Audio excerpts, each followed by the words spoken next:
La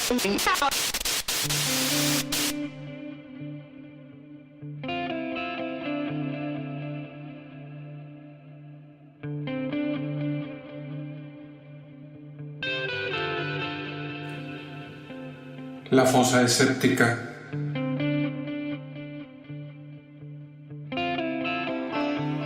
Un lugar para ejercitar la mente.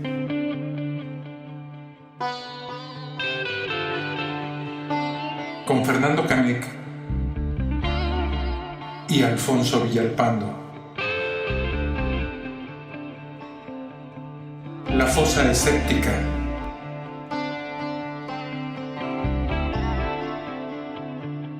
Comenzamos.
Buenas tardes, buenas noches, buenos días, lo que usted tenga a bien tener el día de hoy mientras escucha el podcast número 7, ya llegamos al número 7 de La Fosa Escéptica, o un lugar para ejercitar la mente, y obviamente nos pueden oír a través de Spreaker, ahorita en vivo estamos, y si no, pues lo pueden bajar después. También estamos en iVoox, en SoundCloud, en Mixcloud, en YouTube, y seguir nuestras ligas en Facebook y en Twitter, en la página mía, en la de Alfonso Villalpando y en la de mi amigo y compañero don Fernando Canek. Señor Alfonso Villalpando, queridos escuchas, qué bueno tenerlos otra vez en nuestro podcast, una semana más, tratando temas pues un poco álgidos y controversiales para algunos, y para los que ya somos adeptos del ateísmo y el escepticismo, pues ya son lugar común, pero aquí los estamos tocando de la manera más jocosa que nos da a entender nuestro cacumen. Estaba pensando, señor Canek, si usted no tiene inconveniente, en abordar un poco de las efemérides científicas de esta semana, pues, porque nosotros nos oímos cada semana, y es bueno saber qué ha pasado un día como hoy, ¿verdad? En algunos otros años. Por ejemplo, fíjese que en 1859, el 1 de septiembre, se descubren las erupciones solares. Fue el astrónomo Richard Carrington quien observa por primera vez una erupción solar. Es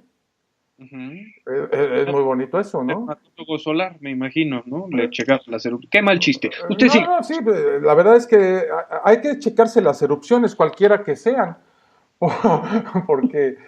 porque luego dan lata las erupciones. El 2 de septiembre de 1858 se celebra en Nueva York el tendido del primer cable telegráfico transatlántico, y eso abre pues una posibilidad de comunicación muy importante en el mundo. Yo nunca he sabido bien a bien cómo hacen el tendido de un cable transatlántico, porque no sé si llega hasta el fondo del mar el cable, y entonces a mí se me hace una perdedera de cable enorme, ¿no? De verdad, y luego si lo ponen muy superficialmente, pues submarinos y barcos se atorarían, ¿no? Yo no sé cómo le hacen a bien para tender un cable transatlántico. Yo lo único que sé es que lo hicieron expertos mexicanos de alguna de nuestras colonias marginadas, que son expertos en tender cable de un punto a otro. A lo mejor hasta diablito le pusieron, uno nunca sabe. O a lo mejor hasta se lo chingaron. En 1865 se localiza el Titanic, 73 años después del hundimiento, un equipo de investigadores estadounidenses dio con el lugar. Está a unos 900 kilómetros de la costa de Newfoundland. Y pues dieron con él. Y luego, pues, James Cameron pues bajó con un submarinito y hizo grandes descubrimientos y se trajo vajilla y no sé qué tanto se virló del hundimiento, ¿verdad? Pues sí, ya iba a grabar por ahí. Ya lo Uh-huh. extra era para su colección privada. Y fíjate, el día 3 de septiembre está muy bonita. El día 3 de septiembre, en 1864, mientras Alfred Nobel trabajaba en su laboratorio con glicerina, pues es un elemento esencial para producir dinamita, pues creo que la mezcló mal y hizo una explosión por un descuido, en la cual mueren 5 personas, entre ellas su hermano Emil. Alfred también sufrió quemaduras y heridas en la cabeza, y al igual que su padre, duró enfermo y traumatizado varios meses. Esto de inventar dinamita no es un buen negocio, ¿verdad? No tiene sus riesgos. Dicen que es un mercado volátil. Hicieron un reventón en su casa. En 1976 se fotografía por primera vez la superficie de Marte. La nave Viking 2 alcanza la superficie de Marte y toma las primeras fotos. Y esto da un sinnúmero de elementos para los que manejan estas teorías de la conspiración y ese tipo de cosas, para hablar de que había un montón de marcianos y pirámides y avenidas y carreteras y no sé qué tanta magufada. Pues podemos, ahora que habla usted de estas efemérides, hacer un breve paréntesis sobre la importancia de la ciencia para los seres humanos. Creo que gran parte de la comunidad científica cuya estructura o las mentes que la conforman tienen una forma tan excepcional de ver el mundo comparada con el grueso de la población, que cuando llegan a este punto de un descubrimiento a través de prueba y error, de seguir el método científico paso a paso, comprobarlo, ponerlo en tela de juicio con otros que replican los experimentos, las teorías, o sea, toda esta complejidad, toda esta maraña, de repente se ve opacada por la gente con tendencias magufas de querer sobresimplificar lo que no comprenden a cabalidad con explicaciones simplistas mucho más cercanas a la literatura que a los hechos o que a una forma de pensamiento crítico. Yo por mi parte creo, a lo mejor hasta lo estoy contradiciendo a usted, señor Canek, pero de eso se trata esto. Exacto. Yo creo que la explicación más sencilla siempre es la más plausible. Cuando ya le meten un montón de teorías y inventos y lucubraciones ridículas, cuando se empieza a complicar el asunto de una explicación es cuando caen en este tipo de cosas. Porque lo más sencillo para hablar, por ejemplo, de este ejemplo de la superficie de Marte, es pensar que son canales producidos geológicamente, ¿no? Uh-huh. Y los que se dedican a este invento de teorías ridículas empiezan a hablar de civilizaciones ancestrales que con equipos súper sofisticados invirtieron un montón de tiempo en la creación de carreteras, avenidas y que muy probablemente haya vida en Marte, ¿no? Y con eso marean a los magufos. Porque es, creo, mucho más fácil encontrar estas explicaciones que tienen una lógica en la fantasía, en el pensamiento mágico, que llegar a estudiar los hechos, pero que además los hechos son fríos. O sea, más allá de que la explicación sea simple, es una explicación que carece de magia, que carece de complejidad poética. Y creo que eso es donde muchas personas encuentran necesidad de explicaciones mucho más fantásticas que vayan en acorde a su imaginario, porque de pronto, sí, la explicación geológica es más satisfactoria como un hecho tajante, Uh-huh. pero inventar que hay una cara en Marte y que hubo otras civilizaciones y todo esto que nos ayuda como a desenmarañar otros puntos también de lucubración humana, como de dónde venimos o si estamos solos en el universo, para tratar de complejizar las cosas, a darle más interés a la gente que escucha las explicaciones científicas, que vuelvo a lo mismo, son frías.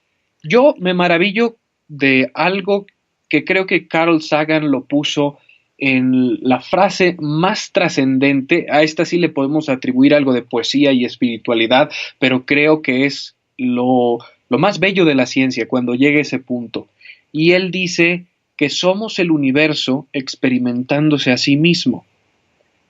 Eso creo que tiene un grado de complejidad mayor que cualquiera de estas teorías de conspiración de dónde es nuestro origen, el pensar que en este punto del espacio-tiempo somos seres que han evolucionado a tal grado que pueden comprender la complejidad de su existencia, analizarla y, dado ese análisis, atestiguamos que al ser parte de ese universo en formación, nosotros podemos dar cuenta de todo lo que lo ha conformado y que hemos podido descubrir.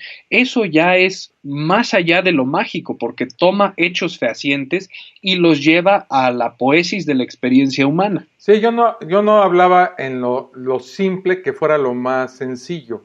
Claro, Yo hablo claro. que la explicación más plausible es la que no requiere de tanta elucubración, sino basada en la experiencia, en la experimentación, en un procedimiento del método científico. Se llegan a soluciones muchísimo más sencillas, pero a la vez elegantes, como dijéramos, la teoría de la relatividad, ¿no? La teoría de la relatividad, aunque compleja y inentendible para muchísimos de nosotros, resulta una explicación sencilla del tiempo, del espacio y de la velocidad de la luz, que no requiere más imaginación que los hechos que la sustentan, ¿no? Exacto, es la explicación del fenómeno existente, que ya de por sí es algo en lo que uno se puede maravillar. Ahí es donde muchos apologistas religiosos empiezan con el argumento del dios de los huecos, the God of the Gaps, pero ahí, como estoy en mi momento Marta de baile, ya algunos de nuestros escuchas nos ayudará a traducirlo exactamente, o lo busco en Google ahorita en lo que usted también nos da su disertación, pero en vez de rellenar con estas teorías fantásticas, el poderse maravillar sobre el fenómeno en sí, creo que es la conexión más espiritual a la que puede aspirar el ser humano. Espiritual dentro de este factor intrínseco de misterio de lo que todavía no conocemos y que sin embargo opera a pesar de que no seamos conscientes o no tengamos una explicación al momento de atestiguar el fenómeno. Eso nos lleva, Fernando, a nuestra primera parte del podcast del día de hoy, que pues, es el número 7. Para hablarlo en términos así magufos, el 7 es de la buena suerte. Es de la buena suerte. Y hablemos hoy de lo que es lo magufo. Primero tendríamos que definir qué es magufo, y tengo aquí una que me resulta muy interesante y muy ilustrativa. El término magufo entró a la Real Academia Española de la Lengua, fíjese, hace 10 años.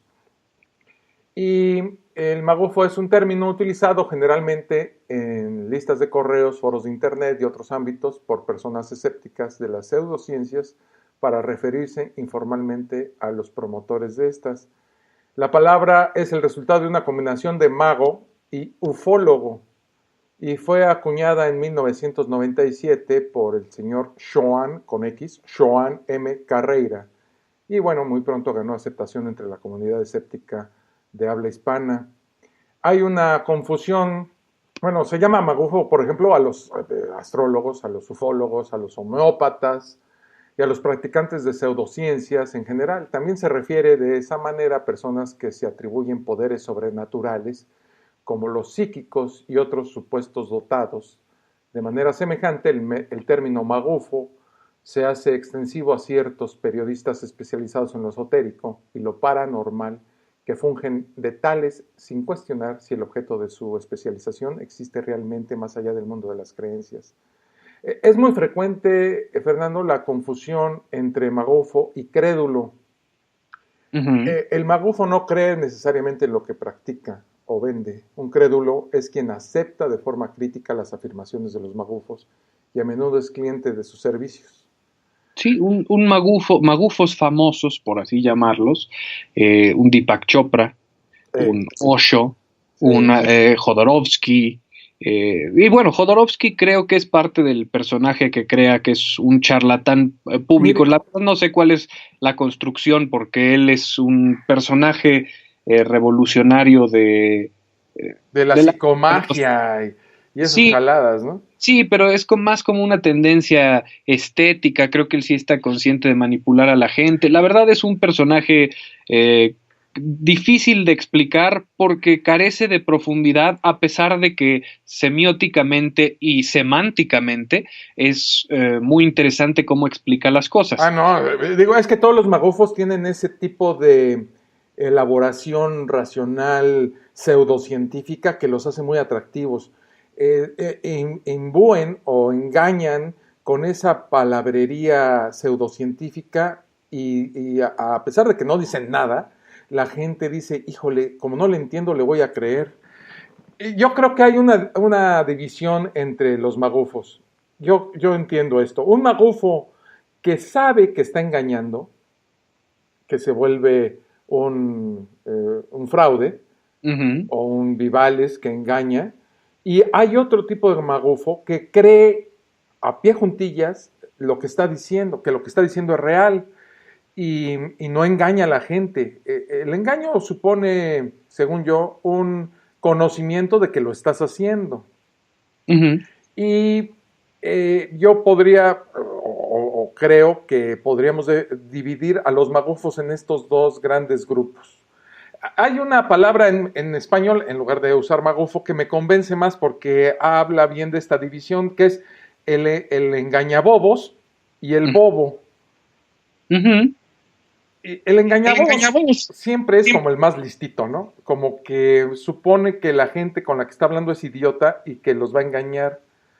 Y, y el que cree lo que está diciendo sin base alguna, es un verdadero imbécil, Sí, porque cree la gran estas teorías, las estudia, las envuelve en un celofán de mucha pseudociencia o palabras extrañas y sale al mundo a engañar gente y bueno, en muchos casos, como Deepak Chopra o como este Jodorowsky, pues ganan mucho dinero haciéndolo. y que tal vez en un inicio creían fervientemente en sus postulados y con el paso del tiempo se van dando cuenta de lo ridículos que son, pero necesitan conservar eh, esa imagen de que creen lo que dicen para seguir haciéndolo negocio. Finalmente, creo que si una persona lucra con este tipo de pseudoprácticas de toda índole, pues encuentra un modus vivendi muy cómodo, porque vende un producto invisible, al igual que la religión. De alguna manera podríamos también equiparar a muchos de los jerarcas religiosos como magufos, Claro. Yo creo porque que sí, dentro de un continúo. punto de vista honesto, muchas veces ellos cuestionan su fe a un punto en el que tratan de reconciliarla, pero puede que se vuelvan no creyentes. Caso que yo diría que el Papa Francisco enfrenta día con día, porque lo veo uno de los reformistas más extremos que ha tenido la Iglesia Católica y que muy probablemente sea más ateo de lo que es religioso. O es un parapeto para mantener una cierta ventana de aire fresco dentro de la iglesia y que pues, realmente no se abre del todo ni se cierra completamente, ¿no? Vamos a darle por su lado a estos para que vean que la iglesia se está modernizando, pero realmente mantenemos nuestra postura y nuestras creencias firmes y dogmáticas, ¿no?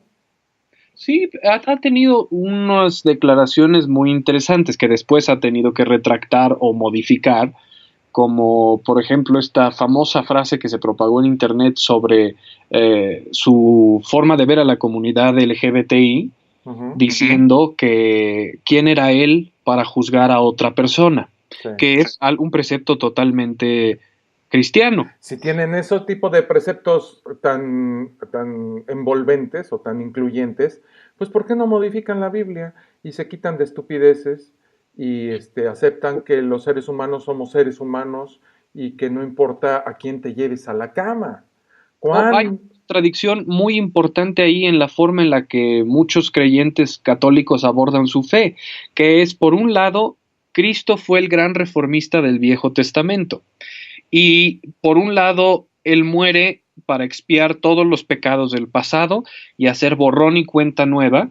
Sin embargo, en uno de los libros declara que ningún ápice de la palabra de su Padre será modificado.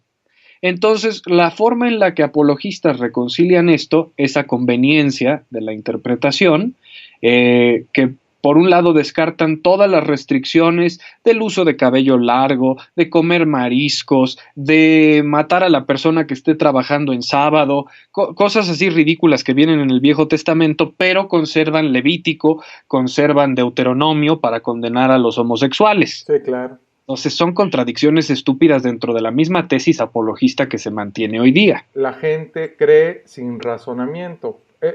En eso yo creo que estriba la fe. O sea, tú estás creyendo en algo sin tener ninguna evidencia y supeditando tu razonamiento al dogma que te están imponiendo. Matt Dillahunty define muy bien la fe. Dice que para él es la suspensión del pensamiento racional. Exacto. Esa es la definición de tener fe. Cuando una persona llega y te dice, pero es que tengo fe, o no lo cuestiones porque es mi fe, lo que te está diciendo subtextualmente es, no me cuestiones porque esto que creo no es racional. No lo he puesto bajo el juicio de mi mente y de los datos duros. Es simplemente algo emocional que me da paz. Y que como lo hemos platicado en este podcast, la fe es el peor camino que puede uno escoger para encontrar la verdad. Sí, hay momentos en los que creo que la suspensión del pensamiento racional es funcional cuando se tiene que responder de manera animal o se hace una apuesta sobre una teoría que uno pueda tener. Creo que sí puede llegar a existir ese momento en la vida de todos. Sin embargo, eso no libera que sea un error o un acierto bajo un análisis o un escrutinio específico. Yo creo que siempre hay que estar conscientes de cuándo utilizamos eso para darnos, para reconfortarnos a nosotros mismos. Dice una de las frases comunes de crítica al ateísmo que no hay ateos en las trincheras. Esa era herencia de la Primera Guerra Mundial, sí. ¿no? Y sin embargo, pues existen muchos ateos que sí dieron su vida en las trincheras y que tal vez tuvieron que requerir en sus momentos de desesperación a algo de pensamiento mágico para poder sobrellevar el momento. Y unas buenas dosis de morfina, señor Canek. Por supuesto. Entonces, a lo mejor era producto de la morfina. Exactamente. La fe. Uno nunca sabe, pero creer que la fe sustenta al ser humano por el valor exponencial que tiene en esos momentos de duda es restarle después la capacidad al raciocinio de tomar las decisiones correctas en el análisis de la situación en la que uno se haya visto inmerso. Es decir, si simplemente los soldados en una guerra accionaran en función de fe, perderían las batallas que los que están analizando las estrategias de guerra, los movimientos del batallón contrario, posibilidades de ataque, tuvieran en contra de ellos, porque la fe pues no tiene un punto de análisis de nada. Sí, yo no tengo fe de que 2 y 2 sean 4. Es un hecho. Es un hecho. La fe se utiliza para encontrar una respuesta a algo que no comprendemos, pero que aceptamos. Y que necesitamos intuitivamente encontrar una respuesta para resolver. Uh-huh. O sea, sigue siendo, me gusta también la definición de intuición, que es la razón utilizada apresuradamente. No te das cuenta que estás ejerciendo el proceso racional y sin embargo esa capacidad intuitiva es el cerebro procesando todos los estímulos que tiene a su alrededor para tomar una decisión impromptu sin que pase por el consciente. Claro, pues, por ejemplo, decir, hice esta solicitud de empleo y tengo fe de que me lo van a dar. Pero ese tipo de fe yo creo que difiere de la fe religiosa en el sentido de que esa fe en el que me van a dar el trabajo está sustentada por experiencia, conocimiento, intuición y sobre todo experiencia, ¿no? Como ya lo dije. Y también una cuestión de análisis animal, porque siempre creo que se nos olvida la forma biológica de analizar las interacciones humanas. Hay veces que la simpatía tiene una correlación, me imagino, de feromonas, en las que si alguien va a pedir un trabajo y hace clic con su empleador, se genera una química natural donde la persona puede salir convencida de que va a obtener el trabajo porque obtuvo más allá de solamente su currículum y el análisis que el empleador pueda hacer, algo de conexión humana. Y eso nos puede dar una cierta contundencia al proferir después que, me van a dar el trabajo. No lo sé, no lo puedo explicar, pero lo siento. Puede estar relacionado con un fenómeno biológico. En ese sentido, habría que clasificar, aquí tengo, algunos tipos de maguferías. Uh-huh. Existen, por ejemplo, como ya lo estamos hablando en este momento, un tipo de magufos que son acerca de sus creencias religiosas o paranormales.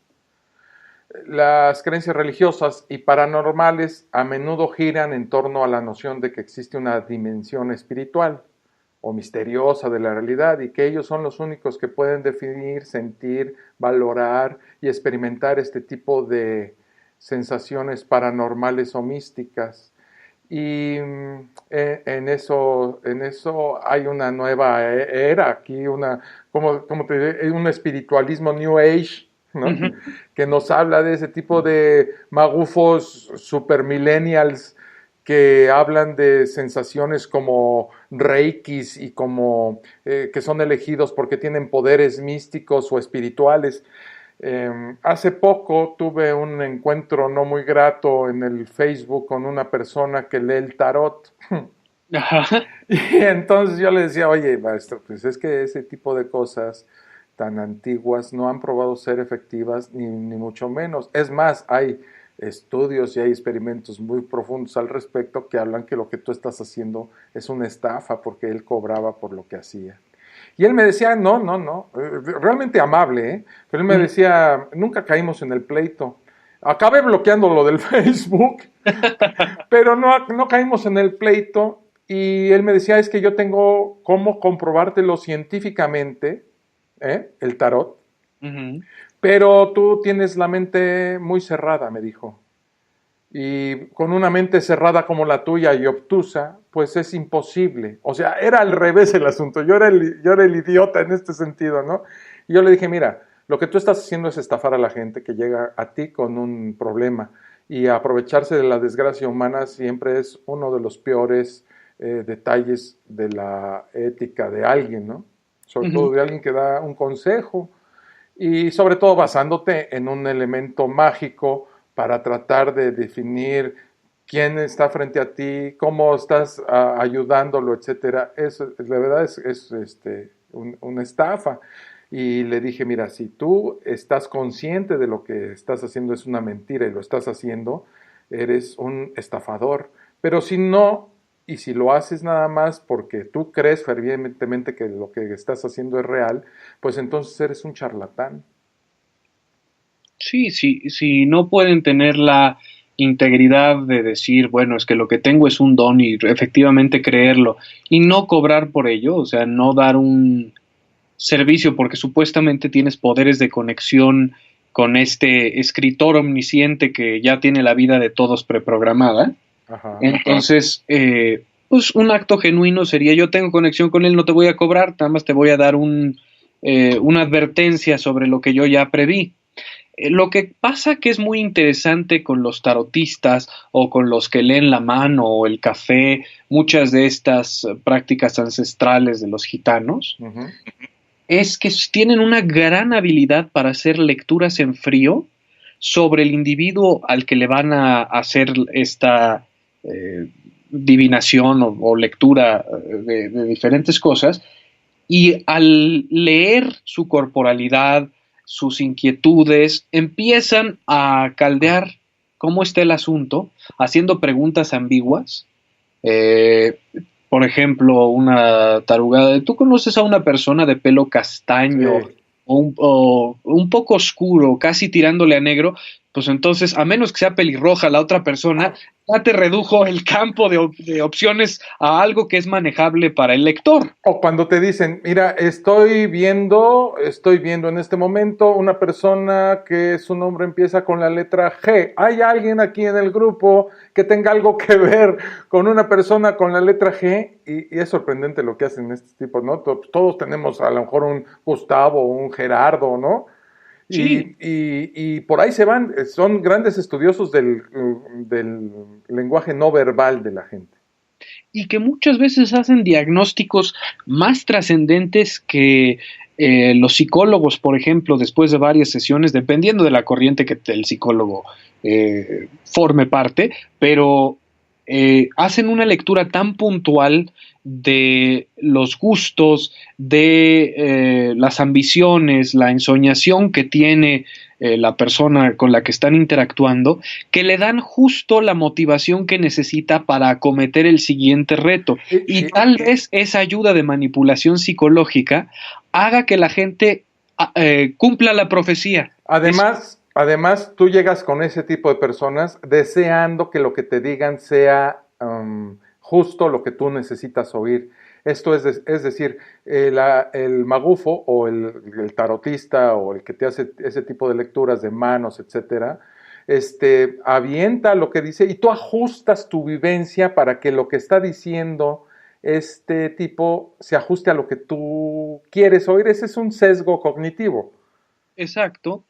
Y lo hacemos con un afán de motivarnos a tomar una decisión en muchos casos. Con ese afán de tener una certeza en plena incertidumbre, porque todos al acometer una decisión tenemos una vastísima incertidumbre que nos carcome, a menos que sepamos cosas también de manera intuitiva que nos pueden ayudar a abordar los nuevos retos. Ahora, hay otro tipo de magufos que nos hablan de teorías de la conspiración. Uh-huh.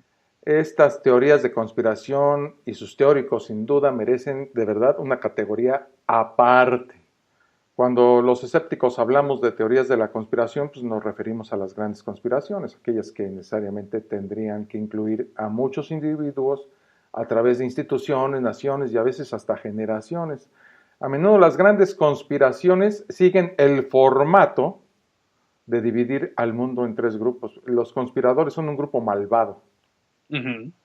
Las teorías de conspiración, a los teóricos estos de la conspiración les gusta pensar que tienen una visión especial que les da el conocimiento privilegiado y que todos los demás somos unos verdaderos imbéciles que no nos hemos dado cuenta de esos pequeños detalles que hacen que su teoría funcione. Uh-huh. Y cualquier evidencia en contra de la conspiración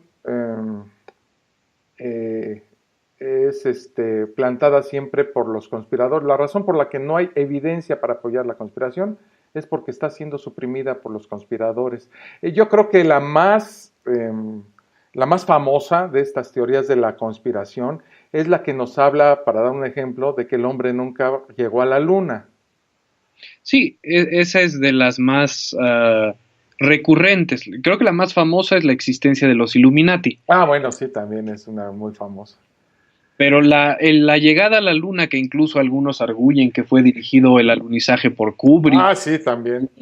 Que no es posible porque que hayan llegado a la luna, porque en la luna no se vería el horizonte y en las fotos que nos han enviado del alunizaje sí había una línea de horizonte. Que no se ven las estrellas en las fotografías que sacaron estos astronautas, que la bandera está ondeando, que no había la tecnología y un montón de elementos que usan a su favor para concluir, sin ninguna evidencia que lo pruebe, que el hombre no llegó a la luna. Y siempre estas teorías conspirativas siempre involucran a la CIA, siempre involucran a los Illuminati, a los Anunnakis, extraterrestres, FBI, la NASA.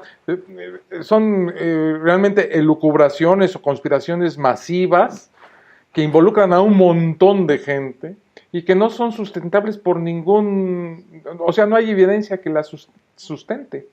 Uh-huh. Ahora, hay otro grupo. Podríamos hablar de la llegada del hombre a la luna y poder rebatir, cuando usted lo juzgue, o hacemos un programa especial de eso, porque sí es bastante amplio, de que el hombre sí, realmente, sí llegó a la luna. Y hay cómo demostrarlo tan evidente. Yo lo que le preguntaría a usted, don Fernando, es por qué, habiendo esa evidencia tan abrumadora de que, por ejemplo, el hombre llegó a la luna, los conspiranoicos siguen manteniendo su postura. Porque ya es un punto de irracionalidad que está justificado bajo esta percepción de que el mundo tiene más complejidad de la que se percibe o de la que explica las cosas, y que hay algo, sobre todo, este es el fenómeno más importante, que incluso en ciertas tendencias sociopolíticas se ve reflejado. Siempre existe ese grupo de poder infalible que tiene control absoluto sobre nuestras mentes, los que no pertenecemos a ese grupo. Y además, esa infalibilidad hace que cada decisión que tomen esté estratégicamente posicionada para llegar a un resultado específico posterior. El manipular el alunizaje supuestamente fue para ganarle la guerra a los rusos, pero de pronto los rusos también tienen miembros de los Illuminati, entonces ahí se les cae la teoría como ahorita, ¿no? Todo esto que dicen que Trump y Putin y la colusión y 20,000 mafufadas que están encontrando los liberales para tumbar a este idiota, cuando en vez de buscar lo que está haciendo y que ya sería justificación para tumbarlo, están encontrando estas teorías de la conspiración magníficas, de involucramiento y colusión con el gobierno y los ex KGBs, porque también la KGB es el ente diabólico que en un periodo iba a salvar a la humanidad de lo que estaba haciendo Estados Unidos, y después Estados Unidos cambió esa percepción a que la KGB era el ente más diabólico todavía que el FBI y la CIA. Estamos repasando en este podcast de La Fosa Escéptica, pues lo que son las magufadas. Después haremos un programa en específico acerca de algunos de los temas. Ahorita los estamos tocando realmente de una manera muy superficial. Uh-huh. Otra de los tipos o de las clasificaciones de los magufos es la que se refiere al negacionismo.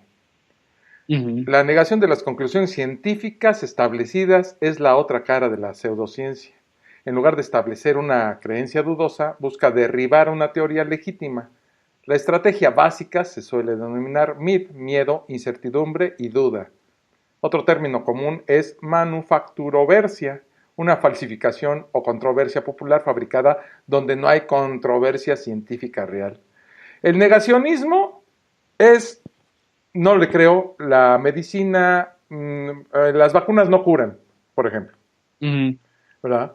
O las vacunas traen más consecuencias de lo que traen beneficios. Uh-huh. Esa es otra de las variaciones que tiene estúpidamente la campaña antivacunación, porque ignora a voluntad toda la historia trágica de la humanidad para que ahorita podamos disfrutar de una expectativa de vida que supera los 80 años, cuando nuestra especie nos da antecedentes desde Lucy y los demás derivaciones primates que nos llevaban a convertirnos en humanos, donde morían de enfermedades de los dientes y vivían menos de 50 años. Creo que Lucy, que es el fósil más viejo, murió a los 35 años. Sí. Entonces, esta soberbia de que todos los avances y los grandes descubrimientos que han evitado propagaciones de enfermedades como polio, ébola, enfermedades que serían devastadoras para la humanidad,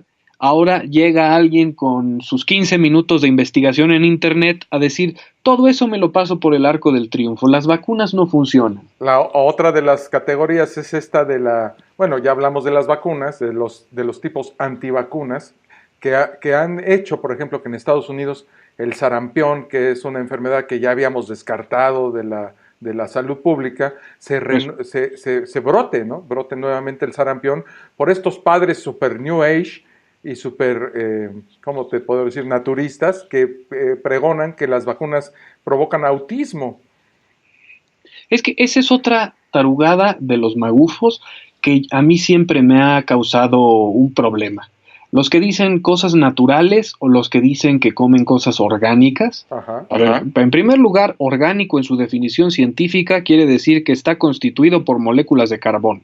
Y la mayor parte de las cosas en nuestro universo están constituidas por moléculas de carbón. Entonces, no sé qué quieren decir con orgánico. Si orgánico es que estuvo cultivado sin pesticidas, sin añadidos y sin selección de frutas y verduras para que estuvieran las más jugosas, las más dulces, lo que fuera, pues es una estupidez de sobresimplificación, porque siempre hemos tenido ese proceso de escrutinio sobre lo que ingerimos, y esto solamente es tanto la forma en la que podemos hacer masiva la cantidad de alimento que consumimos. Por eso se añaden tantas cosas. Los pesticidas es para evitar que los cultivos mueran a raíz de una plaga.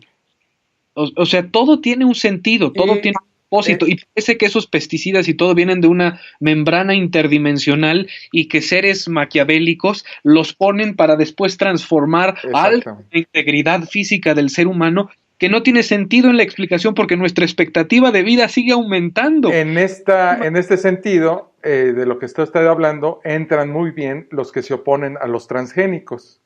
Ajá. Ponga usted, somos, ¿qué? 7,000 millones de personas en el mundo. Sí.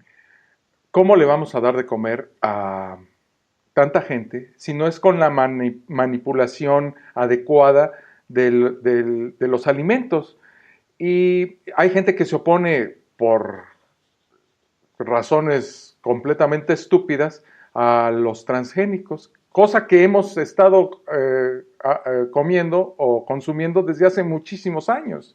Si usted ve, por ejemplo, el maíz que se consumía en América antes de la llegada de los españoles, es realmente, comparado con el que existe ahorita, una diferencia abismal, porque se ha hecho un desarrollo genético del maíz para que pueda ser más productivo y que tenga menos plagas, ¿verdad? Incluso también somos seres hedonistas, nos gusta el sabor de la comida, y lo que los grandes mercados hacen es buscar los mejores alimentos para que sean vendibles, y se descartan toneladas y toneladas de alimento de las cuales nosotros somos culpables porque queremos esos buenos productos. Nadie va a comprar el elote que tenga 3 granos podridos y que ya esté seco de un lado y por el otro tenga unos granitos buenos. Todo mundo quiere el elote que se vea perfecto. Hay muchas características de estos negacionistas.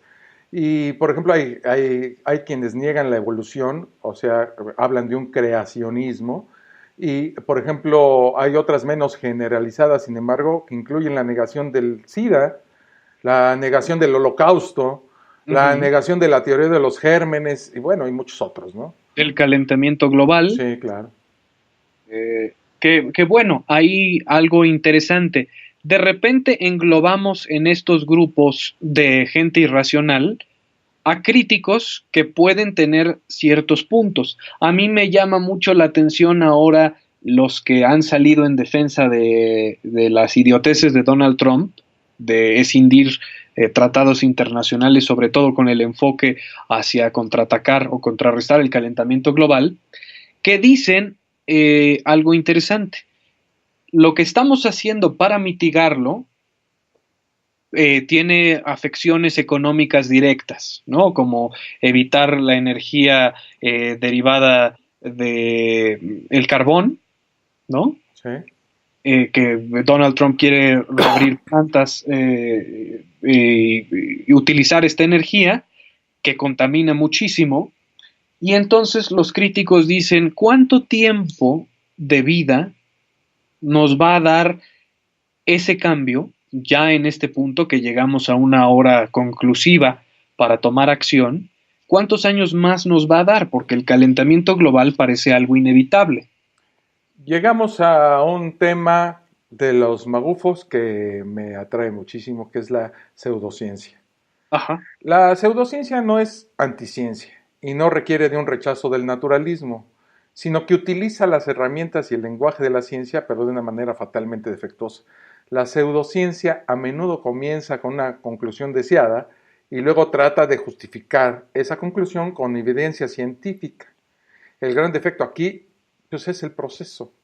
El pseudocientífico tiende a utilizar definiciones vagas o cambiantes y la jerga está diseñada para confundir en lugar de iluminar.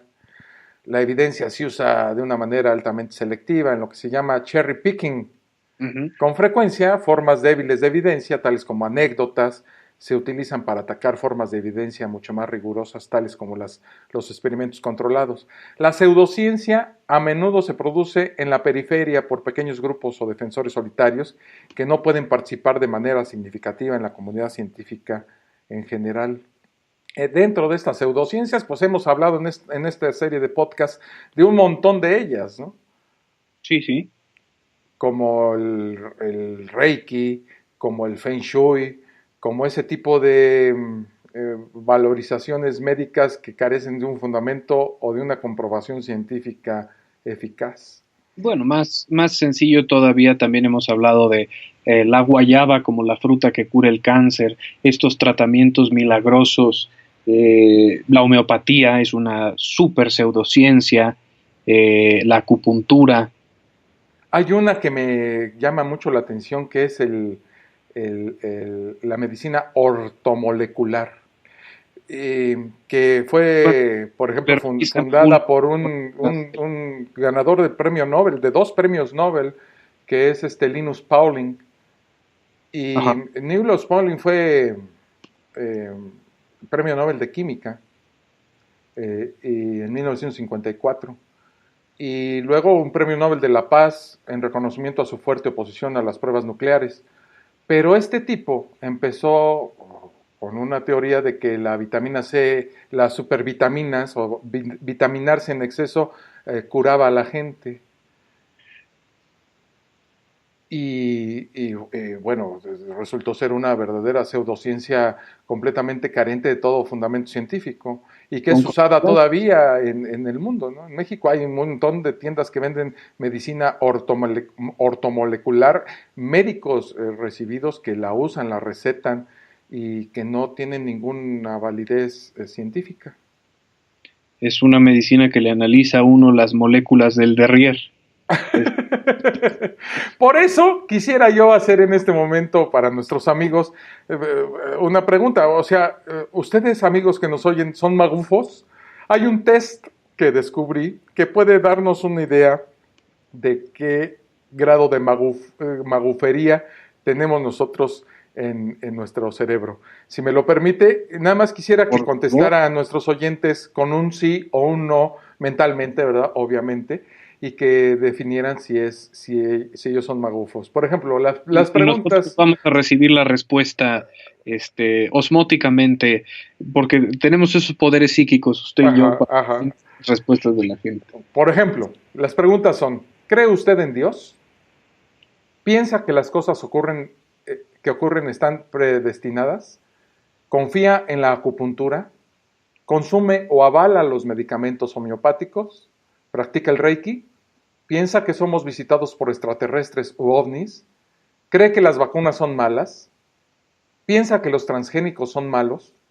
¿Piensa que de alguna manera puede salir de su cuerpo mediante un viaje astral? ¿Acepta la evidencia? ¿Acepta la evidencia, perdón? ¿Cree en el horóscopo? ¿Suceden los sueños premonitorios? ¿Es de los que aseguran que el gobierno americano está detrás de los fatídicos acontecimientos del 11 de septiembre? ¿Nos fumigan con productos químicos? ¿Confía usted en el tarot? ¿Piensa que si desea algo con la suficiente fuerza al final se cumple? ¿Apoya los tratamientos con flores de Bach? ¿Cree en la astrología? ¿Le convence la programación neurolingüística? ¿Cree que alguien alguna vez fue capaz de doblar una cuchara con la mente? ¿Sabe que existen poderes de comunicación mental que la ciencia aún no ha explicado? ¿Está seguro de la existencia de una energía que se distribuye en nuestro cuerpo a través de los chakras? cree en la hipnosis como medio de control mental, piensa que tenemos vidas pasadas, existe otro mundo tras la muerte, que se encuentre con la persona con la que ha soñado va más allá de la casualidad, y la última es lo natural siempre es mejor. Si usted, amigo oyente, contestó con un sí a alguna de estas preguntas, déjeme decirle, amigo, que usted es un magufo en potencia. ¿Eh? Un bobo. Sí, claro, si contestó a todas las preguntas anteriores con un no, pues está bien, ¿no? Es usted una persona racional, escéptica, equilibrada, informada y sensata en cuanto a sus juicios. De acuerdo. Si por el contrario la respuesta a alguna de ellas es sí, pues usted es un magufo. Es usted carne de magufo. Pero no se preocupe, pues nada más leyendo se le quita. De acuerdo con nuestra definición inicial de magufo y las clasificaciones que usted hizo, es bobo y engañabobos, y estas preguntas determinan qué tan bobo es uno. Y creo que, al igual que decir que cualquier ser humano es ignorante, cualquier ser humano puede ser bobo. Y no hay nada en lo que uno deba sentir culpa o deba sentirse mal por tener algún momento en la vida en el que crea eso. El problema es estancarse y no cuestionarlo. Todos vamos a tener un momento en el que nos demos cuenta que somos ignorantes de algo. Oiga, ¿quiere oír en este momento cómo habla un magufo? A ver, ¿tiene usted un audio? Tengo un audio muy interesante de esto que se llama Taller Avanzado de Psych-K. Y es una señora colombiana, Marta Vargas, que es una verdadera muestra de lo que es un magufo. ¿Quiere que lo oigamos? No vamos a oír todo porque dura como 7 minutos, pero sí por lo menos el principio para que vea usted la calidad del embrollo que trae esta señora mentalmente y poder de esta manera demostrar o definir lo que es un magufo. Mire, ahí le va. A ver si se oye bien, usted me dice. Sí, sí. Espéreme tantito, aquí lo tengo. Ahí va. Hola, hoy quiero contarte sobre el taller avanzado de Psych-K, que aprendemos en 4 días de un viaje maravilloso a lo más profundo, a lo más esencial de tu ser.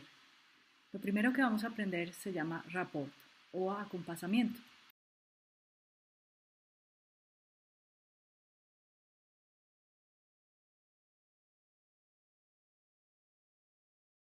El rapport lo vamos a ver tanto desde el nivel verbal como desde el nivel no verbal. Esto nos va a tomar casi todo el primer día, en el que igual podamos evaluar si tú estás en estado de cerebro integrado cuando te comunicas de manera en la que usas un lenguaje de tipo visual, un lenguaje de tipo auditivo o un lenguaje de tipo kinestésico.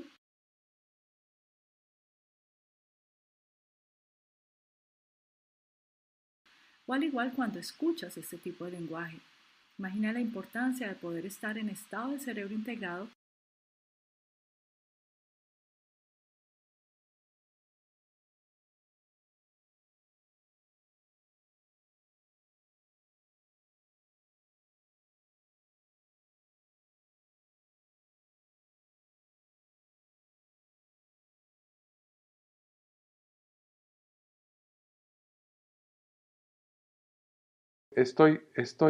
Perdón, no, es que no se estaba oyendo lo que estoy yo diciendo por una cuestión técnica que yo hice mal aquí, pero esta señora, disculpen a nuestros amigos que quedamos un poquito como en ceros, pero apreté un botoncito aquí que era para que no se oyera al público.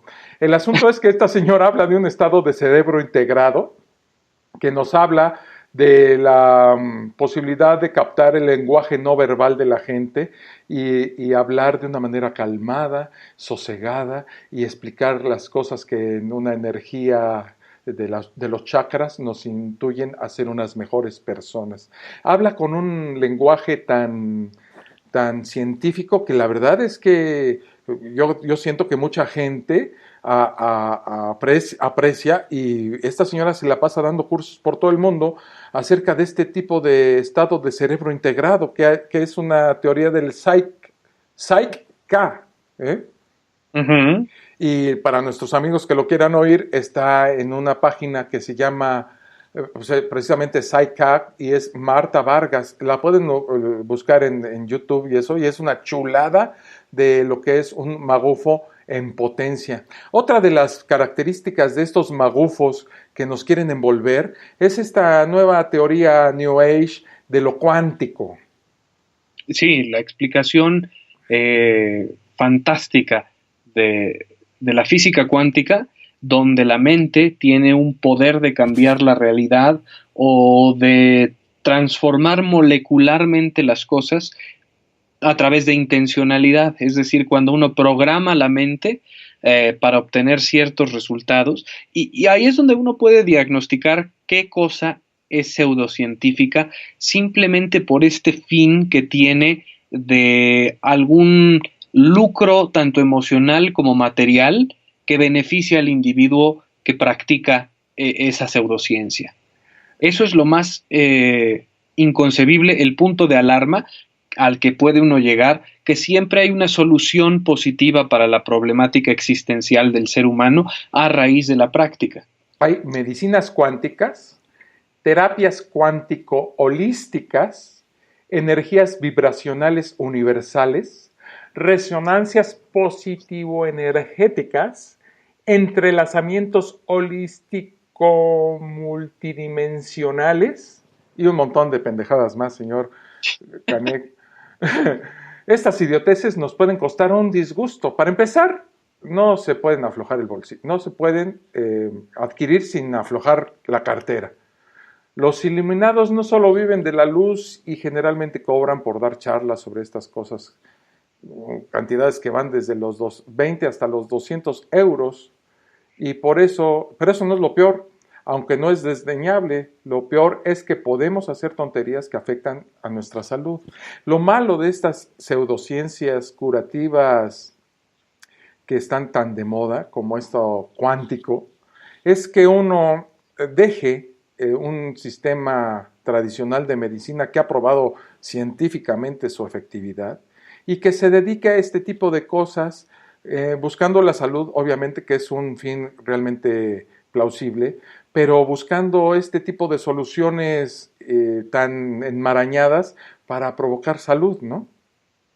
Sí, o peor aún, porque creo que este punto siempre queda fuera de cuando le vemos la practicidad a evitar el pensamiento mágico y ser un magufo, es que suspendemos nuestra capacidad de responder de manera individual a cuestiones específicas. Siempre evadimos responsabilidad a través de estas prácticas. No, mire, no todos tenemos que ser doctorados en física cuántica o teórica o lo que sea que queramos que tenga que ver con el tema, pero todos sabemos la verdad en nuestro interior cuando nos están tomando el pelo, ¿no?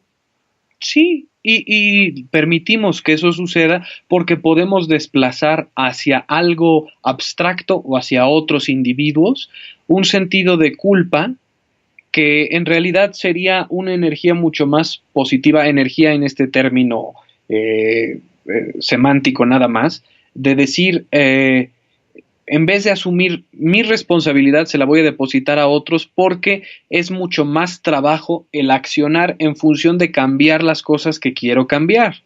Es decir, si una persona quiere mejores resultados económicos, pues tiene que analizar cuáles son las opciones de las que puede echar mano para poder hacer más dinero, no poner en pensamiento mágico las cosas y ver cómo desplaza la energía cuántica para que así el empleo que quiere vaya a ser fructífero. ¿Sabe qué? El problema lo tuvo Feynman y Bohr, porque ellos dijeron, nadie entiende la mecánica cuántica, ¿no? Y eso nos pone en un estado de estupidez a todos los demás. Y entonces estos vivales se aprovechan de nuestra ignorancia en ese tema para usar esa palabreja y usarla para cualquier tipo de porquería que se les ocurra. Pero la mecánica cuántica la usamos cotidianamente. Los láseres manejan esa teoría, los transistores, los diodos, la resonancia magnética, y los científicos ya están jugando hasta con la antimateria y ese tipo de cosas, ¿no? Y esos son fenómenos que nosotros utilizamos para nuestro beneficio, pero también suceden naturalmente de 20,000 maneras. Estamos interactuando con la física cuántica en todo momento de nuestra existencia. Y estamos a punto de que haya computadoras que manejan este tipo de física cuántica o mecánica cuántica, que podrían ser la solución en la cuestión de la cibernética y la computación, produciendo computadoras de muchísima más velocidad de las que podríamos ahorita imaginar y que usándolas en plan como médico podrían darle la solución a muchísimas enfermedades. Sí, es algo de lo que vale la pena maravillarse en su complejidad científica, y que es mucho más, como bien decía usted al inicio del podcast, una explicación mucho más simple, carente de esta sobreexplicación mágica, pero que permite un fenómeno como el que estamos experimentando en este momento usted y yo y nuestros escuchas, que es la traslación del sonido a raíz de una interacción digital por medio de ondas de internet que llegan de su computadora a la mía, y así podemos estarnos comunicando a una distancia geográfica considerable. Y luego, bueno, llegan a ser usados como un tarado como yo, que le aprieto un botoncito al programa este que tenemos para transmitir nuestros podcasts y que nos dejó en silencio unos cuantos segundos. ¿Sabe? Hay otra palabra. Mágico, correcto. Hay otra palabra que usan mucho los magufos, que es energía. Sí, justo por eso hice el breve paréntesis dentro de mi empleo también erróneo de la palabra, porque sobresimplifica en cuestión verbal lo que queremos decir de manera específica, pero no encontramos la palabra. La energía, científicamente hablando, son una serie de fenómenos explicables. Ajá. Podemos hablar de energía solar, de energía eólica, de energía nuclear, pero todo es cuantificable y no tiene una cualidad mística. Claro. De lo que incluso los griegos llegaban a hablar, los griegos como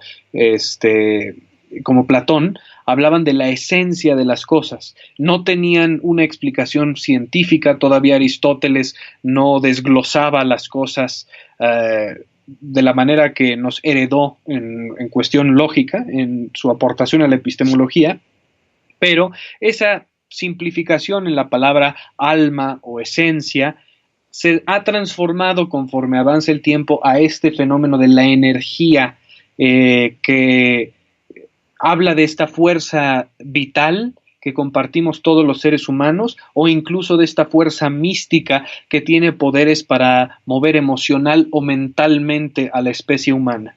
Ahora, esas palabras, si tú que te quieres volver un magufo, pues puedes complementarla, ¿no? Por ejemplo, decir, la energía fluye, todos somos energía, la energía nos conecta y vas a lograr muchos adeptos a estas tonterías. Ahora, si quieres ser un magufo realmente importante, combínala.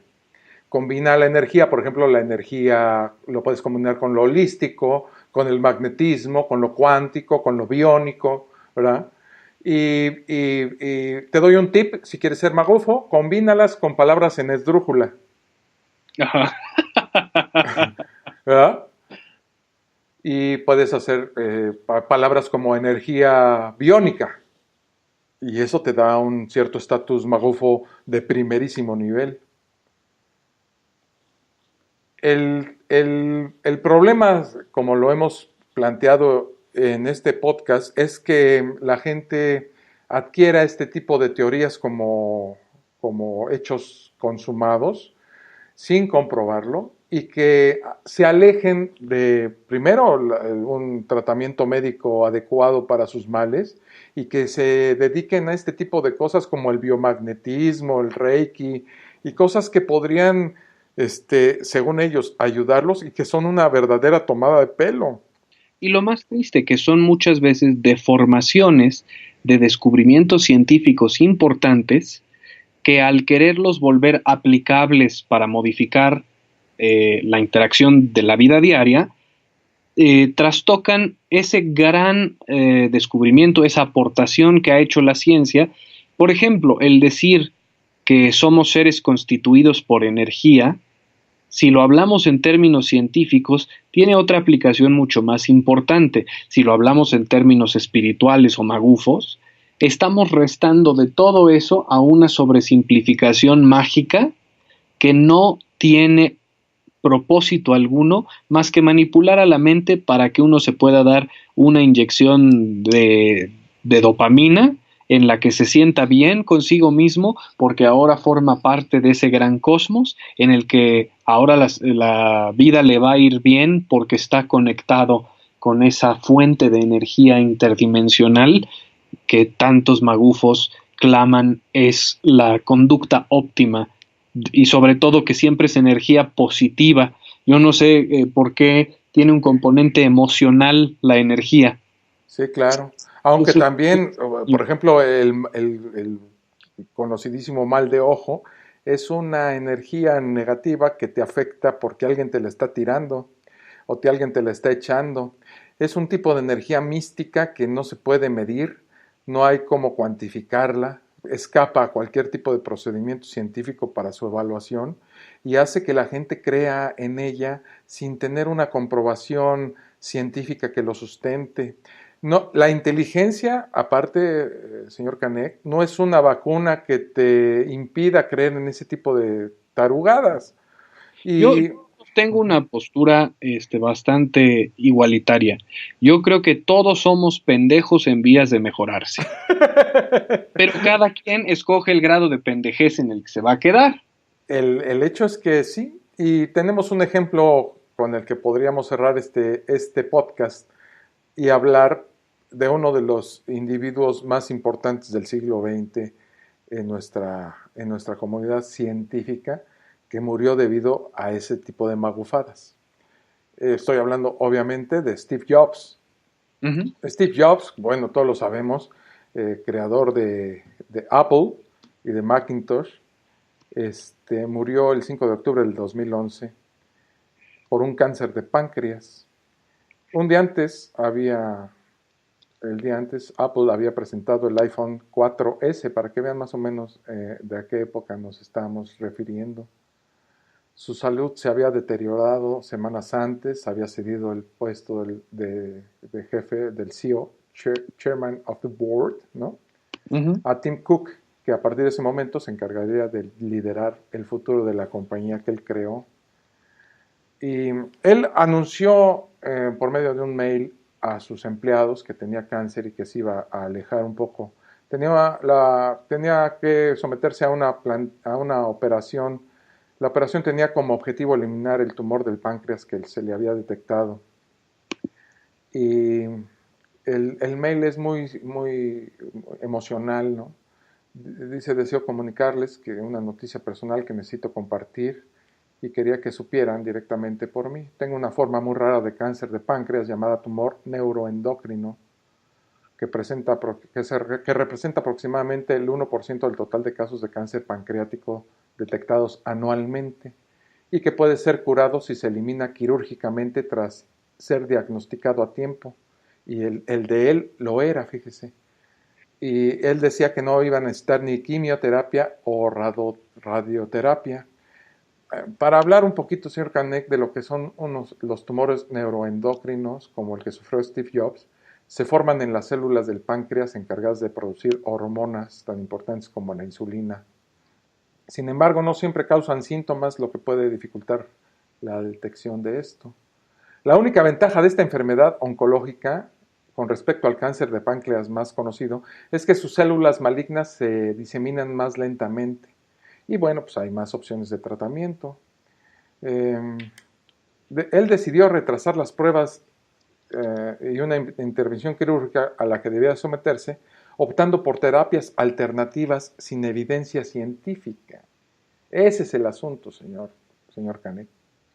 Y que esto es una especulación, pero obviamente derivado de un cáncer tan grave, uno de los hombres más poderosos del planeta, económicamente y también con los contactos más importantes, tuvo que recurrir a esta pseudociencia por el desamparo que le generaba saber de su propia mortalidad.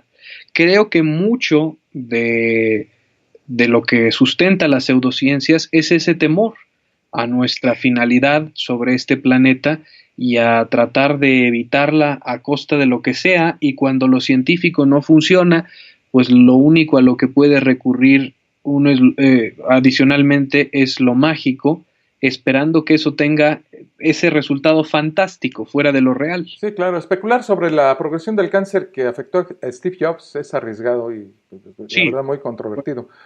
Nunca podríamos tener todos los datos clínicos sobre su enfermedad, pero el asunto es que él retrasó durante 9 meses el tratamiento por dedicarse a este tipo de curaciones pseudocientíficas. Él estuvo viendo este biomagnetismo se hizo también funciones con Reiki, etcétera, y una cosa como muy natural acerca de jugos y que no fueron suficientes, ¿no? Uh-huh.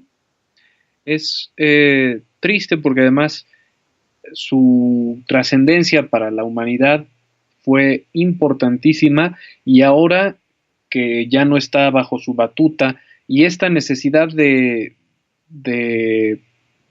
trascender megalomaníaca que tenía el hombre, pues nos dio una de las herramientas de comunicación más importantes de la era, que son estos celulares y computadoras y iPads y 20,000 madres que usted recicla a cada rato, usted, nuestro querido escucha, que contribuyen a muchos factores negativos dentro de nuestras estructuras sociales, que sin embargo han sido fundamentales para la comunicación, y que, dado el pensamiento mágico, estamos privados de que esa mente que propició este cambio pues ya no esté para guiarlo. Obviamente iba a fallecer en algún momento. Bueno, es que él decidió apostar por terapias alternativas como la acupuntura, por el consumo de jugos y suplementos dietéticos sin ninguna evidencia científica de que ayudaran a combatir la enfermedad que él tenía, el cáncer. Todo ello a pesar de que su mujer y su entorno más cercano le pidieron en repetidas ocasiones que siguiera las recomendaciones médicas. Él ignoró los consejos de todo el mundo durante 9 meses, un periodo de tiempo que muchos consideran que fue clave en el desenlace fatídico de su enfermedad. Ya cuando regresó, bueno, pues después de 9 meses, le dijeron que pues, el cáncer había hecho metástasis, y él se sometió en el 2009 a un trasplante de hígado, una intervención que se recomienda en casos muy graves, dada la elevada la mortalidad que presenta. Él tuvo la opción de realizarse esta operación, dado el lento crecimiento de algunos tumores neuroendocrinos, especialmente se comparan con el cáncer del páncreas más común. Pues la operación ya no fue bien, y el trasplante, aunque fue un éxito, pues no lo ayudó en lo más mínimo, y él murió. Debido a la negligencia, primero, y segundo, a optar por tratamientos de pseudocientíficos o de medicina alterna, que todos sabemos que son una verdadera, como dice usted muy atinadamente en otros podcasts, reverenda mamada. Exactamente, señor Canek. Me gusta que lo recuerde porque es como la firma de la casa del podcast de La Fosa Escéptica. Mi ronco pecho ese día, y creo que se ha quedado ya para la aplicación léxica de nuestros escuchas. Es una reverenda mamada. Entonces, si me permite usted, tengo una frase de Richard Dawkins que creo que resume muy bien todo lo que hemos tratado sobre la magufería. Dice lo siguiente: Isaac Asimov nos habló de la infantilización de las pseudociencias, y es tan aplicable que se puede traspolar a la religión. Y dice lo siguiente: inspeccionen cada parte de una pseudociencia y lo que encontrarán es un cobertor de seguridad, un dedo para chupar, o una falda de la cual uno se puede acoger. Todo esto referente obviamente a la infantilización, son metáforas derivadas de eso.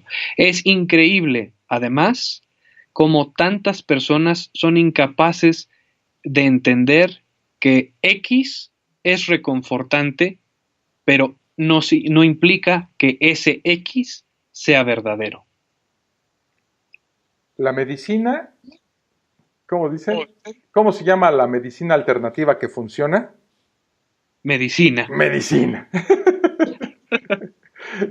La medicina, por ejemplo, es la ciencia que estudia el cuerpo humano, sus enfermedades y curación. La medicina ha conseguido alargar la vida de las personas. La medicina alternativa, pues es la ciencia de entretener al paciente mientras la naturaleza lo va curando.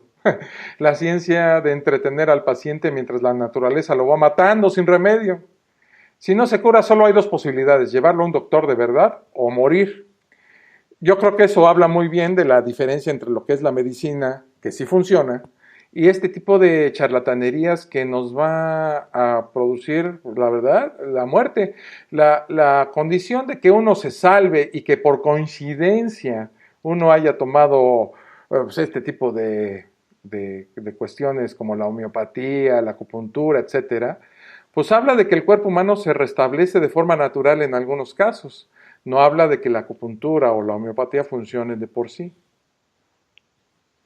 Mire, yo concluyo con esta reflexión nihilista que creo que tiene mucho sentido. Nadie escapa de esta vida vivo.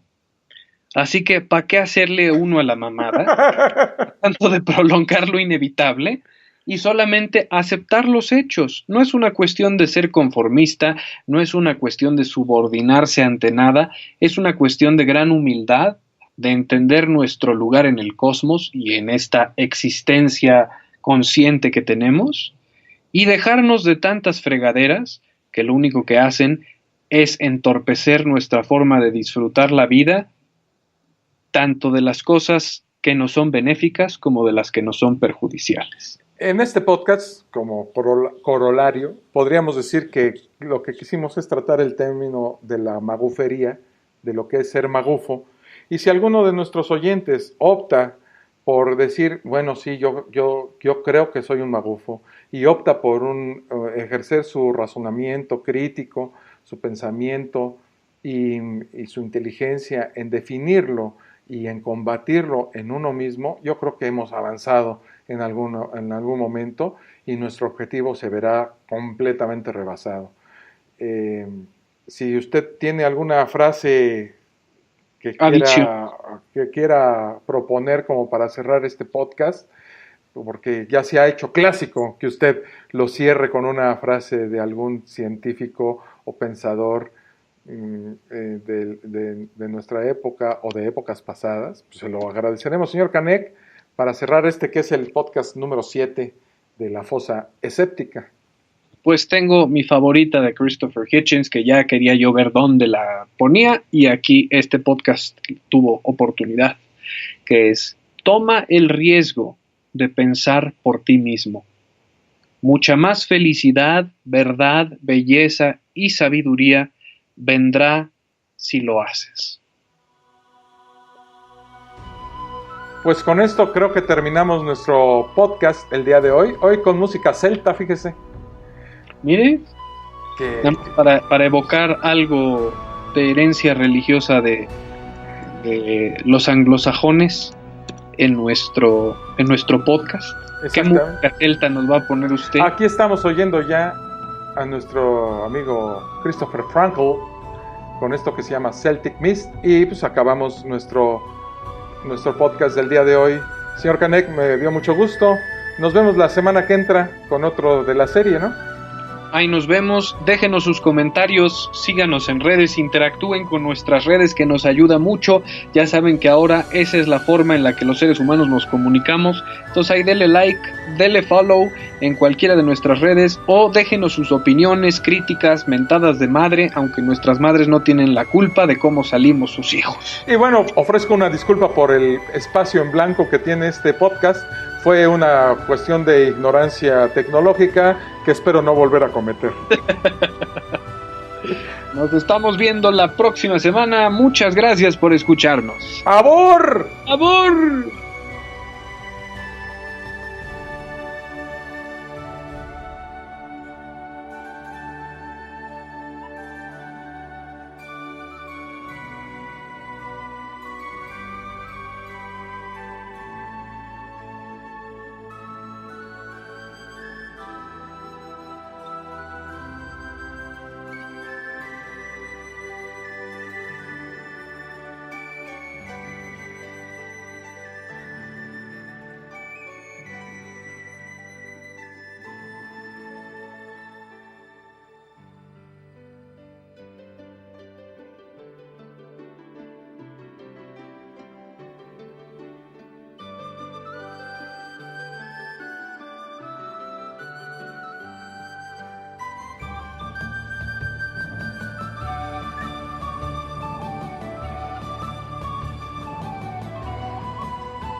Gracias por escuchar La Fosa Escéptica.